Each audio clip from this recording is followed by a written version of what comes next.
Hello बच्चों, let's see the question. The question says, which of the following compound yield most stable carbanion after rupture of C1C2 bond? Option A CH3CO CCl3, option B CH3CO CBr3, option C CH3CH2 COCl3, option D none of these. तो इन चारों compounds में से हमें बताना है कि किसका carbon सबसे ज्यादा स्टेबल बनेगा. So first of all, let's write down the key concept, which is minus I effect increase stability of carbanion. Second, minus I effect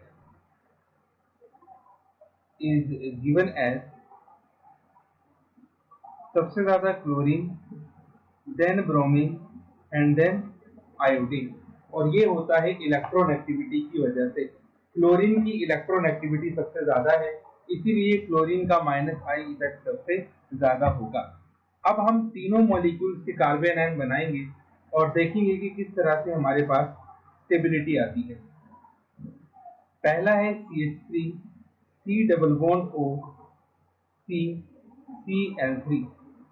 यहाँ पे जब इलेक्ट्रोलाइटिक क्लीवेज होगा तो कुछ इस तरह से बनेगा CH3 C double bond O positive plus C पे नेगेटिव चार्ज आ गया और इसके साथ जुड़े हैं 3 क्लोरीन. अब क्योंकि क्लोरीन का माइनस आई इफेक्ट है तो वो इलेक्ट्रॉन डेंसिटी अपनी तरफ ले लेगा और कार्बेनायन को बनाएगा स्टेबल. तो क्लोरीन अपने माइनस आई इफेक्ट की वजह से कार्बेनायन को काफी ज्यादा स्टेबल कर देगा. Second we have CH3 C double bond O C Br3. यहाँ पे भी कुछ इसी तरह का सिनेरियो होगा. C double bond O positive plus C negative और अब हमारे पास तीन क्या जुड़े हैं Br.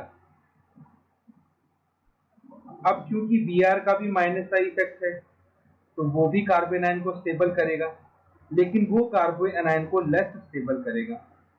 क्योंकि जैसा हमने की कॉन्सेप्ट में लिखा है, ब्रोमीन की इलेक्ट्रोनेगेटिविटी क्लोरीन से कम होती है, तो जितनी स्टेबलाइजेशन क्लोरीन कर सकता है उतनी ब्रोमीन नहीं कर सकता. अब हम थर्ड मॉलिक्यूल लेते हैं और थर्ड मॉलिक्यूल में आपके पास कंपाउंड है CH3 CH2 C double bond O CI3. यहाँ पे कुछ इस तरह से बनेगा CH3 CH2 C double bond O positive और साथ में बनेगा C नेगेटिव और इसके साथ जुड़े हैं 3 आयोडीन. अब आयोडीन का भी माइनस आई इफेक्ट है, ये भी कार्बेनायन को स्टेबल करेगा, लेकिन इसका कार्बेनायन लीस्ट स्टेबल होगा. अगेन की कॉन्सेप्ट के अकॉर्डिंग आयोडीन की इलेक्ट्रोनेगेटिविटी ब्रोमीन और क्लोरीन दोनों से क्या होती है, कम होती है. तो जितनी स्टेबिलिटी ब्रोमीन और क्लोरीन कर सकते हैं उतनी आयोडीन नहीं कर सकता. तो क्योंकि क्लोरीन की इलेक्ट्रोनेगेटिविटी सबसे ज्यादा है तो सबसे ज्यादा क्लोरीन वाला बेस आपका स्टेबल बनेगा, कार्बेनायन स्टेबल बनेगा. तो ऑप्शन नंबर ए जो होगा हमारे पास यहाँ पे, that will be the correct option for this question, कि यहाँ पे जो कार्बेनायन बनेगा वो सबसे ज्यादा स्टेबल होगा. Hope you understood it well. Best of luck. Thank you.